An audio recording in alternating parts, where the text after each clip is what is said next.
আজ ক্লাস 12-এর আমি শিল্প অধ্যায়ের খনিজ ভিত্তিক শিল্প সম্পর্কে পড়াবো। সেই খনিজ ভিত্তিক শিল্প থেকে দুটো শিল্প সম্পর্কে পড়তে হবে, একটা হচ্ছে লৌহ ইস্পাত শিল্প আর একটা হচ্ছে পেট্রো রসায়ন শিল্প। তো লৌহ ইস্পাত শিল্পের মধ্যে কোন তিনটে দেশ পড়তে হবে এবার দেখি না। লৌহ ইস্পাত শিল্পের মধ্যে আমাদের পড়তে হবে চীন, জাপান আর ভারত। তো প্রথমে আসি চীন। চীন যাওয়ার আগে লৌহ ইস্পাত শিল্পের কাঁচামালগুলো কী কী? আমরা জানি লৌহ ইস্পাত শিল্পের কাঁচামাল হচ্ছে আকরিক লোহা, কয়লা, চুনাপাথর, ডলোমাইট, ম্যাঙ্গানিজ, টাংস্টেন, ক্রোমিয়াম। এগুলো হচ্ছে লৌহ ইস্পাত শিল্পের কাঁচামাল। এর পাশাপাশি কিন্তু প্রচুর জলও লাগে। এখন এই লৌহ ইস্পাত শিল্পের কাঁচামালের উপর নির্ভর করে চীন, জাপান এবং ভারত কীভাবে উন্নতি লাভ করেছে সেটা এবার আমাদের জানতে হবে। প্রথমে আসি চীন। চীন বিশ্বের লৌহ ইস্পাত শিল্প উৎপাদনের এখন প্রথম স্থান অধিকার করেছে এবং চীনের লৌহ ইস্পাত শিল্পের সবথেকে বড় সংস্থার নাম Hebei iron and steel company. এটা হচ্ছে চীনের সবথেকে বড় কোম্পানি এবং সারা বিশ্বের হিসেবে যদি ধরো তাহলে এটা হচ্ছে তৃতীয় বৃহত্তম সংস্থা। এবং এর পাশাপাশি একটা জিনিস মনে রাখো, সারা বিশ্বে যে 10টা লৌহ ইস্পাত শিল্পের বৃহত্তম সংস্থা আছে তার মধ্যে 6টাই কিন্তু চীনে অবস্থিত। এখন চীনের কোথায় কোথায় লৌহ ইস্পাত শিল্প কেন্দ্রগুলো গড়ে উঠেছে? এক নম্বর হচ্ছে ইয়াংসিকিয়াং নদী উপত্যকা অঞ্চলের দিকে। এই যে আমি ইয়াংসিকিয়াং নদী দেখিয়েছি, এই ইয়াংসিকিয়াং নদীর কেন্দ্রের মধ্যে সাংহাই একটা উল্লেখযোগ্য কেন্দ্র, উহান একটা উল্লেখযোগ্য অঞ্চল।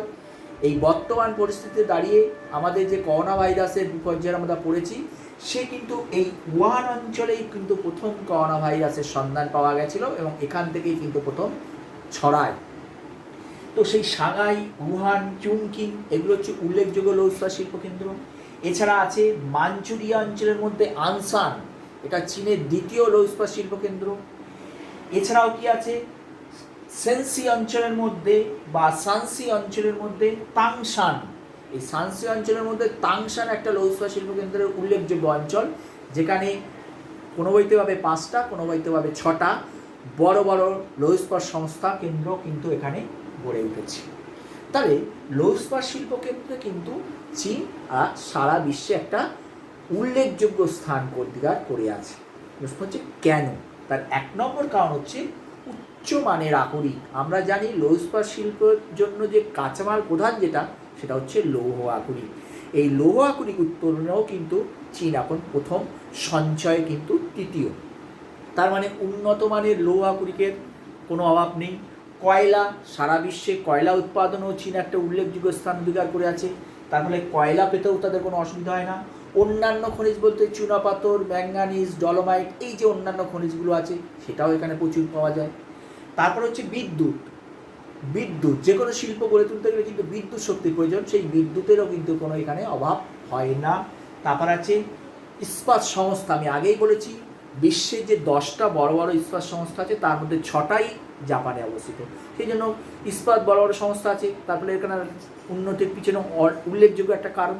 তারপরে আছে আমাদের শ্রমিক। চীন সারা বিশ্বের মধ্যে সবথেকে জনবহুল দেশ, যেন দক্ষ সুলভ শ্রমিকের কোনো অভাব নেই, চাহিদা আছে সারা বিশ্বে। এই চীনের লৌহ ইস্পাত শিল্পের একটা চাহিদা আছে, প্লাস পরিবহন ব্যবস্থা উন্নত। তার ফলে চীন আজকে সারা বিশ্বে কিন্তু লৌহ ইস্পাত শিল্পে দারুণভাবে উন্নতি লাভ করেছে। বোঝা গেছে? তাহলে এই চীন সম্পর্কে আমি তোমাদের বললাম। নেক্সট হচ্ছে জাপান। আর একটা লৌহ ইস্পাত শিল্পে উন্নত দেশ হচ্ছে আমাদের জাপান। মজার ব্যাপার হচ্ছে জাপানে কিন্তু লৌহ ইস্পাত শিল্পের যে কাঁচামালগুলো আমি বললাম তার একটাও পাওয়া যায় না, 90%ই পাওয়া যায় না। সেই 90% কাঁচামাল অন্য দেশ থেকে এনে আজকে জাপান বিশ্বের অন্যতম শ্রেষ্ঠ লৌহ ইস্পাত শিল্প কেন্দ্র হিসাবে গড়ে উঠেছে। তো জাপানে কেন লৌহ ইস্পাত শিল্পে উন্নতি লাভ করলো এবার আমরা জানি। তার আগেই জানি জাপানে কোথায় কোথায় গড়ে উঠেছে। জাপানের লৌহ ইস্পাত শিল্প কেন্দ্র কিন্তু দেখো টোকিও, ইয়াকোহামা এই বেল্টে গড়ে উঠেছে। ওসাকা, এই যে ওসাকা, কোবে এই বেল্টে গড়ে উঠেছে। উত্তর কিউশু অঞ্চলের দিকে গড়ে উঠেছে, এবার শিকাকু এই সমস্ত অঞ্চলে বা হোক্কাইডো অঞ্চলে এই সমস্ত জায়গায় জাপানের লৌহ ইস্পাত শিল্প কেন্দ্রগুলো গড়ে উঠেছে। তাহলে এখান থেকে কোশ্চেন আসে জাপান লৌহ ইস্পাত শিল্পে উন্নত কেন, এরকমভাবে আসে। অথবা জাপানের আকরিক লোহা, কিংবা বলে দিল জাপানে কাঁচামালের অভাব থাকা সত্ত্বেও আজকে বিশ্বের অন্যতম শ্রেষ্ঠ দেশে পরিণত হয়েছে কেন, একটা হতে পারে। আর আসতে পারে জাপানের অধিকাংশ লৌহ ইস্পাত শিল্প কেন্দ্রগুলো বন্দর ভিত্তিক কেন। এবার এক এক করে সেই কোশ্চেনগুলোর উত্তর দিই। প্রথম হচ্ছে আকরিক লোহা বা কাঁচামাল না থাকা সত্ত্বেও কেন উন্নত। এক নম্বর কারণ হচ্ছে জাপান একটা দ্বীপরাষ্ট্র। দ্বীপরাষ্ট্র কেন, চারিদিকে জল, আর হোক্কাইডো, হনসু, কিউসু, শিকোকু এই সমস্ত দ্বীপ নিয়েই হচ্ছে আমাদের জাপান গঠিত। এই দু নম্বর হচ্ছে যেহেতু দ্বীপরাষ্ট্র সেই জন্য জাপানে বড় বড় বন্দর গড়ে উঠেছে, যেমন হোক্কাইডো, যেমন ওসাকা, কোবে বা আমাদের টোকিও, ইয়াকোহামা, এই যে বড় বড় যে বন্দর গড়ে উঠেছে এটা একটা বড় সুবিধা, কারণ জলপথের মাধ্যমে তারা আমদানি রপ্তানি করতে পারে। তারপর হচ্ছে জলবিদ্যুৎ উৎপাদনে জাপান বিশ্বের একটা অগ্রণী দেশ, সেই জন্য বিদ্যুতের কোনো অভাব হয় না। শ্রমিক, জাপানের দক্ষ লেবার সারা বিশ্বের কাছে একটা বিখ্যাত, তাই দক্ষ লেবারের অভাব নেই। প্রযুক্তিগত দিক থেকেও জাপান বিশ্বের উন্নত দেশ, তারপরে প্রযুক্তিরও অভাব নেই, প্লাস সারা বিশ্বের একটা চাহিদা আছে। এবং তাহলে জাপান দেখো, ভারত, আমেরিকা, চীন, অস্ট্রেলিয়া, ইন্দোনেশিয়া এই সমস্ত দেশগুলো থেকে কিন্তু আকরিক লোহা, কয়লা নিয়ে আসে, এবং সেই জলপথের মাধ্যমে নিয়ে এসেও কিন্তু জাপান আজকে উন্নত লাভ করেছে। এবং জাপানের সবথেকে বড় লৌহ ইস্পাত সংস্থার নাম হচ্ছে নিপ্পন স্টিল কোম্পানি। এটা কিন্তু বিশ্বের দ্বিতীয় এবং জাপানের প্রথম লৌহ ইস্পাত শিল্পকেন্দ্র হচ্ছে নিপ্পন। এবং জাপান লৌহ ইস্পাত শিল্প উন্নত কেন সেটা বললাম। এক নম্বর হচ্ছে দ্বীপরাষ্ট্র, দু নম্বর হচ্ছে বন্দর, তারপর হচ্ছে আমাদের বিদ্যুৎ, শ্রমিক, পরিবহন, মূলধন, চাহিদা, এগুলো আমি বললাম। বা কাঁচামালের অভাব সত্ত্বেও কেন জাপান উন্নত, সেটাও একই হবে। এবার একটা কোশ্চেন আসে, জাপানের অধিকাংশ লৌহ ইস্পাত শিল্প বন্দর ভিত্তিক কেন। এটা কিন্তু খুব গুরুত্বপূর্ণ, কারণ আমরা সবাই জানি 1 টন লৌহ ইস্পাত শিল্প গড়ে তুলতে আমাদের কিন্তু 4 থেকে 5 টন কাঁচামাল লাগে। তাহলে ওজন হ্রাসশীল কাঁচামাল। তাহলে জাপানের যেহেতু কাঁচামালগুলো নিজের দেশে পাওয়া যায় না, একমাত্র কোক কয়লা পাওয়া যায়, যেহেতু এখানে বড় বড় শিল্পকেন্দ্র গড়ে উঠেছে সেই জন্য খুব প্রচুর ছাঁটাই লোহা বা স্ক্র্যাপ লোহা এখানে পাওয়া যায়। তো যেহেতু কাঁচামালগুলো বিদেশ থেকে আনতে হয়, তারপরে কি হচ্ছে, বন্দরে এলো, বন্দরের আশেপাশে যদি আমি শিল্পটা গড়ে তুলতে পারি তাহলে কি হচ্ছে, পরিবহন খরচটা কিন্তু কমে গেল। যদি বন্দর থেকে আরও দূরে নিয়ে গিয়ে জাপানে যদি লৌহ ইস্পাত শিল্পকেন্দ্রগুলো গড়ে উঠতো তাহলে কিন্তু একটা কাঁচামাল আনার খরচ ছিল, প্লাস কাঁচামালকে আবার যদি দেশের আরও পরিবহনের মাধ্যমে দূরে নিয়ে যেতে হতো তাহলে কিন্তু আবার একটা খরচ বাড়ত। সেই জন্য জাপানের অধিকাংশ লৌহ ইস্পাত শিল্পকেন্দ্র ওসাকা, কোবে, টোকিও, ইয়াকোহামা ওই বেল্টকে কেন্দ্র করেই কিন্তু গড়ে উঠেছে, শুধুমাত্র পরিবহন খরচ কমানোর জন্য। কারণ কাঁচামাল আনার একটা খরচ আছে, তারপর কাঁচামাল শোধন করার পর তার একটা ওয়েট লস হয়ে যায়। আগেই বলেছি 1 টনের উৎপাদন করতে 4 থেকে 5 টন কাঁচামাল লাগে। তাহলে সেই বন্দর থেকে যদি আরও দূরে গিয়ে আবার শিল্প কারখানা গড়ে ওঠে তাহলে পরিবহন খরচ আবার বেড়ে যাবে। সেই খরচ কমানোর জন্য ওরা কিন্তু সমস্ত লৌহ ইস্পাত শিল্পকেন্দ্রগুলো বন্দরের চারিদিকে গড়ে তুলেছে। এই কোশ্চেনটা কিন্তু পড়বে, ঠিক আছে। আর নেক্সট যেটা হচ্ছে আমাদের ভারত। ভারতও কিন্তু লৌহ ইস্পাত শিল্পে এখন বিশ্বের 3য় দেশ উৎপাদনে। এখন ভারতের লৌহ ইস্পাত শিল্পকেন্দ্রগুলো দেখো সব পূর্ব মধ্য ভারতে গড়ে উঠেছে। এগুলো কিন্তু তোমরা নিচু ক্লাস থেকে পড়ে এসছো, মাধ্যমিকেও তোমরা এই ধরনের কোশ্চেন লিখে এসছো। পূর্ব মধ্য ভারতের মধ্যে দেখো বোকারো আছে, জামশেদপুর আছে, বানপুর কুন্টি আছে, রৌলকেল্লা আছে, দুর্গাপুর আছে, আর মধ্য ভারতের মধ্যে ছত্তিশগড়ের ভিলাই আছে। ম্যাক্সিমাম সমস্ত কারখানাগুলো কিন্তু পূর্ব মধ্য ভারতে গড়ে উঠেছে। এছাড়াও আমাদের দক্ষিণ ভারতের মধ্যে ভদ্রাবতী আছে, বিজয়নগর আছে, বিশাখাপত্তনম আছে, আর সালেম আছে। এখন পূর্ব মধ্য ভারতে কেন সমস্ত গড়ে উঠেছে, আমি আগেও বলেছি, যেহেতু লৌহ ইস্পাত কাঁচামাল নির্ভর শিল্প এবং ওজন কমে যায়, সেই জন্য এই জায়গায় যে গড়ে উঠেছে তার পিছনে হচ্ছে কয়লা, আকরিক লোহা, চুনাপাথর, ডলোমাইট, ম্যাঙ্গানিজ, এই যে কাঁচামালগুলো আমি বললাম, এই কাঁচামালগুলো বিহার, উড়িষ্যা, মধ্যপ্রদেশ, পশ্চিমবঙ্গ, ঝাড়খণ্ড এই সমস্ত জায়গায় কিন্তু প্রচুর পাওয়া যায়। তার ফলে কী হচ্ছে, ওই কাঁচামাল কেন্দ্রেই যদি গড়ে তুলতে পারি তাহলে কী হবে, একে ওয়েট লস তার একটা খরচা আছে, কিন্তু পরিবহন খরচটা বাঁচানোর জন্যই সমস্ত কিন্তু কাঁচামালের ওপর কেন্দ্রের পাশেই গড়ে উঠেছে। এর পাশাপাশি আর একটা কাঁচামাল হচ্ছে জল। তোমরা সবাই জানো দামোদর, সুবর্ণরেখা, মহানদী এই সমস্ত অঞ্চলে এই নদীগুলো থাকে বলে এখান থেকে প্রচুর জল পাওয়া যায়। যে এখানে বন্দর আছে, কলকাতা বন্দর আছে, হলদিয়া বন্দর আছে, আমাদের বিশাখাপত্তনম আছে, এই বন্দরের মাধ্যমে পরিবহনের সুবিধা আছে। এছাড়াও রেলপথ, সড়কপথ আছে, সেটাও একটা সুবিধা। এখানে কিন্তু আমাদের তাপবিদ্যুৎ বা জলবিদ্যুতেরও সুবিধা আছে। প্রচুর লোক সংখ্যা আছে এই সমস্ত জায়গায়, তাহলে সুলভ শ্রমিকের কোনো কিন্তু অভাব হয় না, প্লাস এখানে চাহিদা আছে। তাহলে এই কারণে কিন্তু আমাদের সমস্ত লৌহ ইস্পাত শিল্পকেন্দ্রগুলো পূর্ব মধ্য ভারতে গড়ে উঠেছে। মেন কারণ হচ্ছে কিন্তু কাঁচামাল। বাকিগুলো কিন্তু আমরা সব অন্য ভারতে পেতে পারি, কিন্তু যেহেতু কাঁচামালগুলো একটা পূর্ব মধ্য ভারতের মধ্যে সীমাবদ্ধ হয়ে গেছে, সেই জন্য অন্যদিকে কিন্তু গড়ে তুলতে গেলে তাকে পরিবহন খরচটা কিন্তু আবার বেড়ে যাবে। সেই জন্য ভারতবর্ষের সমস্ত লৌহ ইস্পাত শিল্প কারখানাগুলো আমাদের এই পূর্ব মধ্য ভারতে গড়ে উঠেছে।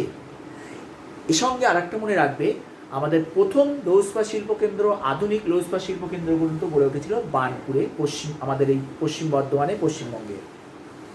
আর দুর্গাপুরে আমাদের লৌহ ইস্পাত শিল্পকেন্দ্র দুটো আছে, একটা দুর্গাপুর লৌহ ইস্পাত শিল্পকেন্দ্র, আর একটা হচ্ছে দুর্গাপুর অ্যালয় স্টিল প্ল্যান্ট, যেটাকে বলা হয় শঙ্কর ইস্পাত কেন্দ্র। এই দুর্গাপুর শঙ্কর ইস্পাত কেন্দ্র কিন্তু আমাদের ভারতবর্ষের একটা বৃহত্তম শঙ্কর ইস্পাত কেন্দ্র। এছাড়া আমাদের তামিলনাড়ুর সালেমেও কিন্তু এই শঙ্কর ইস্পাত কেন্দ্র গড়ে উঠেছে। এখন ভারতবর্ষে এই যে লৌহ ইস্পাত শিল্পকেন্দ্রগুলো আমি বললাম, এটা কতগুলো সংস্থার অধীনে থাকে। ভারতে বেশ 10টার মতো বৃহত্তম সংস্থা আছে। তার মধ্যে সেল একটা উল্লেখযোগ্য সংস্থা, যেটা 1954 সালে গঠিত হয়েছিল এবং নিউ দিল্লি হচ্ছে এর সদর দপ্তর। এবং এই সেলের অধীনে যে সমস্ত 5টা বৃহত্তম লৌহ ইস্পাত সংস্থা আছে, তার মধ্যে 1 নম্বর হচ্ছে বোকারো, বার্নপুর, রৌরকেল্লা, দুর্গাপুর আর ভিলাই। এই 5টা লৌহ ইস্পাত শিল্প কেন্দ্র কিন্তু আমাদের সেলের অধীনে আছে। সেলের পুরো কথা হলো স্টিল অথরিটি অফ ইন্ডিয়া। বুঝা গেছে? আর একটা শর্ট কোয়েশ্চেন তোমরা মনে রাখো, ভারতবর্ষের লৌহ ইস্পাত শিল্প উৎপাদনে মানে সব থেকে বেশি উৎপাদন হয় এখন জামশেদপুর, যেটা আমাদের বলা হয় টাটার। এটা বেসরকারি একটা সংস্থা কেন্দ্র। আর আমাদের সরকারি হিসেবে দেখলে কিন্তু ভিলাই থেকে সব থেকে বেশি উৎপন্ন হয়। যেহেতু জামশেদপুরটা বেসরকারি, সেই জন্য কিন্তু এটা সেলের আন্ডারে নেই। বোঝা গেছে? তাহলে সেল কি, এটা ভালো করে মনে করে রাখবে, এবং পূর্ব মধ্য ভারতে কেন গড়ে উঠেছে এটাও কিন্তু ভালো করে পড়বে। এবার হচ্ছে ভারতের লৌহ ইস্পাত শিল্পে কিন্তু কিছু সমস্যা আছে। সমস্যার মধ্যে হচ্ছে নিম্নমানের কয়লা বা লৌহ আকরিক আমাদের ভারতবর্ষে কিন্তু একটা নিম্নমানের, এটা একটা সমস্যা, সেই জন্য বিদেশ থেকে আমদানি করতে হয়। তারপর হচ্ছে কোক কয়লাও উন্নত মানের পাওয়া যায় না, কোক কয়লার পরিমাণটাও আমাদের এখানে কম, উৎপাদন ব্যয়টা আমাদের বেড়ে যাচ্ছে। যেহেতু প্রযুক্তিবিদ্যা আমাদের উন্নত নয় বা কলকারখানাগুলোর সেই পুরানো প্রযুক্তিবিদ্যা ব্যবহারের ফলে আধুনিকীকরণ করা হচ্ছে না, তার ফলে কিন্তু আমাদের উৎপাদন ব্যয়টা বেশি হয়ে যাচ্ছে। চাহিদা আমাদের দেশের মধ্যে, যেহেতু 125 কোটির দেশ, এতে চাহিদা কিন্তু প্রচুর আছে, সেই চাহিদা অনুযায়ী কিন্তু আমাদের উৎপাদন করতে পারছি না। পাশাপাশি আমাদের যে লৌহ ইস্পাত শিল্পটা তৈরি হচ্ছে, সেই ইস্পাতের কিন্তু গুণগত মানটা বিদেশের সঙ্গে তুলনা করলে অনেকটা নিম্নমানের। সেই জন্য কী হচ্ছে, প্রতিযোগিতার বাজারেও কিন্তু আমরা পিছিয়ে যাচ্ছি। তাহলে এটা একটা সমস্যা। তাহলে চীন উন্নত কেন, জাপান উন্নত কেন, বা জাপান লৌহ ইস্পাত শিল্পকেন্দ্রগুলো দ্বীপের এই বন্দরের চারিদিকে গড়ে উঠেছে কেন, আর কাঁচামালের অভাব সত্ত্বেও কেন উন্নতি লাভ করেছে, আর ভারতের ক্ষেত্রে পশ্চিম মধ্য ভারতে গড়ে উঠেছে কেন, সমস্যা, সেল কি, আর একটা হচ্ছে দুর্গাপুরকে ভারতের রুর বলা হয় কেন। তোমরা সবাই জানো রুর অঞ্চল জার্মানির একটা উল্লেখযোগ্য শিল্পাঞ্চল, যেটা রাইন নদীর দুটো উপনদী রুর আর লিপের তীরে গড়ে উঠেছে। সেই রুর শিল্পাঞ্চলে যেমন বৃহৎ বৃহৎ লৌহ ইস্পাত শিল্প কারখানা গড়ে উঠেছে এবং সারা বিশ্বের কাছে একটা উল্লেখযোগ্য স্থান, সেই তার সঙ্গে তুলনা করে দুর্গাপুরেও ঠিক একই রকমভাবে উন্নতি লাভ করার জন্য ভারতবর্ষের ক্ষেত্রে দুর্গাপুরকে আমাদের জার্মানির বা রুর অঞ্চল বলা হয়, ভারতের রুর। এটাও কিন্তু তোমাদের কোশ্চেন হিসাবে আসে। তাহলে লৌহ ইস্পাত শিল্প সম্পর্কে আমি তোমাদের বললাম। এবার যেটা আসি পেট্রো রসায়ন শিল্প। পেট্রো রসায়ন শিল্পের মধ্যে দুটো দেশ সম্পর্কে পড়তে হবে, ইউএসএ আর ভারত। এই পেট্রো রসায়ন শিল্প কাকে বলে? বলছে প্রাকৃতিক গ্যাস ও খনিজ তেলের উপজাত দ্রব্য, মেনলি ন্যাপথা, উপজাত দ্রব্যের ওপর নির্ভর করে যে শিল্পটা গড়ে ওঠে তাকে আমরা বলি পেট্রোরসায়ন শিল্প। এই পেট্রোরসায়ন শিল্পকে বলা হয় উদীয়মান শিল্প, কারণ এর বয়স খুবই কম, মাত্র 40 বছর বয়স, এবং এর ভবিষ্যৎ খুবই উজ্জ্বল, সেই জন্য একে বলা হয় উদীয়মান শিল্প। পেট্রোরসায়ন শিল্পকে বলা হয় আধুনিক শিল্প দানব বা সানরাইজ ইন্ডাস্ট্রি, যেটা উদীয়মান শিল্প বললাম। কেন? কারণ পেট্রোরসায়ন শিল্পের ওপর নির্ভর করে প্রচুর অনুসারী শিল্প গড়ে ওঠে। এবার প্রশ্ন হচ্ছে অনুসারী শিল্প কাকে বলে? বলছে কোনো বৃহৎ শিল্পকে কেন্দ্র করে যখন অনেকগুলো ছোট ছোট শিল্প কারখানা গড়ে ওঠে তখন তাকে আমরা বলি অনুসারী শিল্প। তো পেট্রোরসায়ন শিল্পের এত রকম উপজাত দ্রব্য আছে যে দৈনন্দিন জীবন থেকে শুরু করে বা কৃত্রিম তন্তু যা কিছু দরকার আমাদের, সেখানে কিন্তু প্রচুর অনুসারী শিল্প গড়ে তোলে। সেই জন্য পেট্রোরসায়ন শিল্পকে কেন্দ্র করে কিন্তু প্রচুর অনুসারী শিল্প গড়ে ওঠে, এর সঙ্গে রিলেটেড আছে। আর একটা হচ্ছে পেট্রোরসায়ন শিল্পকে কেন্দ্র করে কিন্তু প্রচুর কর্মসংস্থান হয়।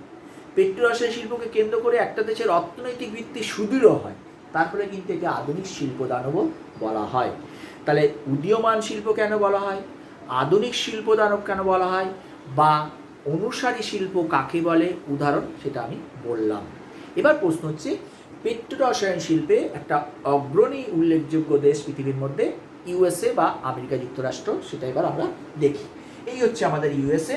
বলছে ইউএসএতে যাবতীয় পেট্রোরসায়ন শিল্প কেন্দ্রগুলো উত্তর পশ্চিম, দক্ষিণ পশ্চিম এবং পশ্চিমাঞ্চলের মধ্যেই সীমাবদ্ধ। সেই জায়গাগুলো কি কি? পেনসিলভেনিয়া আছে, ওহিও আছে, ইলিনয় আছে, জর্জিয়া আছে, আলবামা আছে, টেক্সাস আছে, নিউ মেক্সিকো আছে, মন্টানা আছে, কলোরাডো আছে, ক্যালিফোর্নিয়া আছে, নেভাডা আছে। এই সমস্ত উল্লেখযোগ্য পেট্রোরসায়ন শিল্প কেন্দ্র কিন্তু উত্তর পশ্চিম, দক্ষিণ পশ্চিম এবং পশ্চিমাঞ্চলের ইউএসএতে গড়ে উঠেছে। এবং প্রশ্ন হচ্ছে এই সমস্ত জায়গায় গড়ে উঠলো কেন বা উন্নতির কারণ কি? তার 1 নম্বর কারণ হচ্ছে আমাদের কাঁচামাল। এবার কাঁচামাল সম্পর্কে বলার আগে আমি বলি পেট্রোরসায়ন শিল্পের প্রধান কাঁচামাল আমি আগে বলেছি ন্যাপথা। একটা কোশ্চেন আছে পেট্রোরসায়ন শিল্পের প্রধান কাঁচামালগুলো কী কী? তা ন্যাপথা হচ্ছে প্রধান কাঁচামাল। এছাড়াও মিথেন, ইথিলিন, বুটেন এগুলো কিন্তু পেট্রোরসায়ন শিল্পের কাঁচামাল।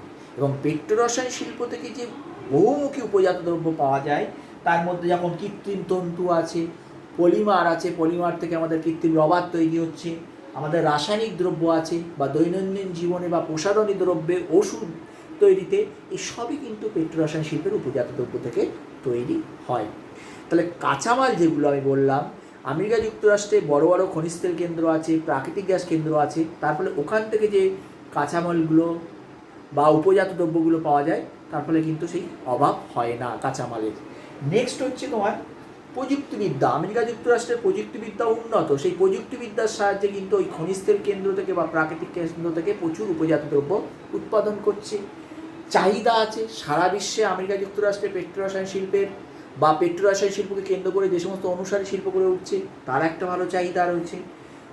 মূলধন, আমেরিকা একটা অর্থনৈতিক সমৃদ্ধ দেশ, তার ফলে তার মূলধনের কোনো অভাব নেই, যোগাযোগ ব্যবস্থার কোনো অভাব নেই, শ্রমিকেরও কিন্তু কোনো অভাব নেই। তার ফলে কিন্তু আমেরিকা যুক্তরাষ্ট্র আজ পেট্রোরসায়ন শিল্পে একটা অগ্রণী দেশে পরিণত হয়েছে এবং সমস্ত শিল্প পেট্রোরসায়ন শিল্প কেন্দ্রগুলো কিন্তু ওই উত্তর পশ্চিম, দক্ষিণ পশ্চিম এবং পশ্চিমাঞ্চলের মধ্যে সীমাবদ্ধ এবং গড়ে ওঠার কারণ হলো। নেক্সট আর একটা উল্লেখযোগ্য হচ্ছে আমাদের ভারত। ভারতের ক্ষেত্রে আবার পেট্রোরসায়ন শিল্প কেন্দ্রগুলো কিন্তু সব গড়ে উঠেছে পশ্চিমাঞ্চলে। যেমন লৌহ ইস্পাত শিল্প গড়ে উঠেছিল পূর্ব ভারতে, আবার পশ্চিমাঞ্চলেই কিন্তু পেট্রোরসায়ন শিল্প কেন্দ্রগুলো গড়ে উঠেছে। এখানে একটা কিন্তু কোশ্চেন আছে, ভারতের অধিকাংশ লৌহ ইস্পাত শিল্প কেন্দ্রগুলো কিন্তু পশ্চিম ভারতে সীমাবদ্ধ কেন বা একদেশী ভবনের কারণ? তার কারণগুলো দেখো, যে এই পশ্চিম ভারতে যে বড় বড় পেট্রোরসায়ন শিল্প কেন্দ্রগুলো গড়ে উঠেছে তার মধ্যে হচ্ছে জামনগর, ট্রম্বে, থানে, ভাদোদরা, কয়ালি, দাহেজ, এগুলো হচ্ছে সবই কিন্তু পশ্চিম ভারতে অবস্থিত। একসময় জামনগর ছিল সারা বিশ্বের তথা ভারতের বৃহত্তম পেট্রোরসায়ন শিল্পকেন্দ্র বা খনিজ তেল শোধনাগার শিল্পকেন্দ্র কিন্তু এখন সারা বিশ্বের তথা ভারতের হয়েছে দাহেজ, আমেদাবাদের ঠিক ওপরে, এই যে আমি দেখিয়েছি দাহেজ। এই জায়গায় কেন গড়ে উঠেছে? তার 1 নম্বর হচ্ছে কাঁচামাল। এই যে ন্যাপথা, পশ্চিম ভারতের মধ্যে ভারতের সবথেকে বৃহত্তম খনিজ তেল কেন্দ্র মুম্বাই হাই, এছাড়া আঙ্কলেশ্বর, কাম্বে, এই যে বড় বড় বাসিন, বড় বড় যে খনিজ তেল কেন্দ্রগুলো গড়ে উঠেছে, তার ফলে কী হচ্ছে, ওই কেন্দ্র থেকে প্রয়োজনীয় উপজাত দ্রব্য পায়। এছাড়াও আছে খনিজ তেল শোধনাগার। এই যে কেন্দ্রগুলো বললাম, এই খনিজ তেল থেকে প্রচুর পরিমাণে এই বড় বড় কেন্দ্র থেকে শোধন করার ফলে উপজাত দ্রব্য পাওয়া যায়, তার ফলেও কোনো অভাব হয় না। বন্দর, আমাদের পশ্চিম ভারতে কান্দারা, মুম্বাই, নবসেবা, এই যে বড় বড় বন্দরগুলো গড়ে উঠেছে সবই কিন্তু পশ্চিম ভারতে, তার ফলে আমদানি রপ্তানিতে কোনো অসুবিধা হয় না। নেক্সট হচ্ছে বিদ্যুৎ। পশ্চিম ভারতে বিদ্যুতের কোনো অভাব নেই। পরিকাঠামোগত, এই পশ্চিম ভারতের যোগাযোগ ব্যবস্থা বা জল, এখানে নর্মদা, তাপ্তি, সবরমতী, মাহি যে সমস্ত নদীগুলো আছে পশ্চিম ভারতে, এখান থেকে প্রচুর জল পাওয়া যায়। মূলধন, মুম্বাই একটা অর্থনৈতিক অঞ্চল আমাদের ভারতবর্ষের মধ্যে, তার ফলে বড় বড় ব্যবসায়ী কোনো মূলধন বিনিয়োগ করতে বা মূলধনের কোনো অভাব হয় না। আর চাহিদা তো আছেই, কারণ মুম্বাই বস্ত্রশিল্পে, পশ্চিম ভারতে গুজরাট বস্ত্রশিল্পে দারুণ উন্নতি লাভ করেছে, তার ফলে কী হচ্ছে, এই পেট্রোরসায়ন শিল্পের উপজাত থেকে কিন্তু বস্ত্রশিল্পে প্রচুর জিনিস লাগে, তার ফলে কী হচ্ছে, আভ্যন্তরীণ একটা দারুণ চাহিদা রয়েছে, তার ফলে পেট্রোরসায়ন শিল্পে কিন্তু আজকে ভারতবর্ষের পশ্চিম ভারতে দারুণভাবে উন্নতি লাভ করেছে। পাশাপাশি পূর্ব ভারতের মধ্যে দেখো বঙ্গাইগাঁও আর আমাদের পশ্চিমবঙ্গের হলদিয়াও কিন্তু পেট্রোরসায়ন শিল্পে উন্নতি লাভ করেছে। আর দক্ষিণ ভারতের মধ্যে কিন্তু চেন্নাই আমাদের পেট্রোরসায়ন শিল্প কেন্দ্রে গড়ে উঠেছে। আর উত্তরাঞ্চলের মধ্যে উত্তরপ্রদেশে হচ্ছে আউরাইয়া আর পায়াল, পাঞ্জাবের এই দুটো জায়গায় কিন্তু আমাদের পেট্রোরসায়ন শিল্প কেন্দ্র গড়ে উঠেছে। তাহলে মেনলি হচ্ছে আমাদের পশ্চিম ভারতে। তাহলে 5টা দেশ, এই 5টা দেশের মধ্যে লৌহ ইস্পাত শিল্পের 3টে, চীন, জাপান এবং ভারত। যে যে কোশ্চেনগুলো আমি বললাম সেগুলো ভালো করে পড়বে। আর পেট্রোরসায়ন শিল্পের মধ্যে ইউএসএ এবং ভারত। এবং পেট্রোরসায়ন শিল্পকে কেন্দ্র করে যে ছোটো কোশ্চেনগুলো আসে তার মধ্যে হচ্ছে 1 নম্বর অনুসারী শিল্প কাকে বলে, আধুনিক শিল্পদানক কেন বলা হয়, উদীয়মান শিল্প কেন বলা হয়।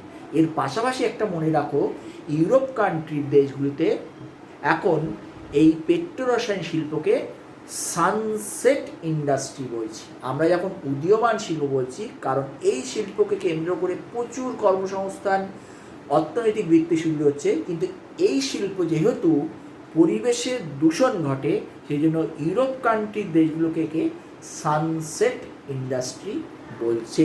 তাহলে আমরা যেমন উদীয়মান শিল্প বলছি, তেমনি পাশাপাশি ইউরোপের দেশগুলো কিন্তু এটা অস্তমিত বা সানসেট ইন্ডাস্ট্রি বলছে, কারণ পরিবেশ দূষণ হয় বলে। ঠিক আছে, তাহলে এই দুটো শিল্পের মধ্যে 5টা দেশ সম্পর্কে আমি আলোচনা করলাম, পাশাপাশি যে কোশ্চেনগুলো আসে সেটাও কিন্তু তোমরা ভালো করে পড়বে। তাহলে আসি, ধন্যবাদ।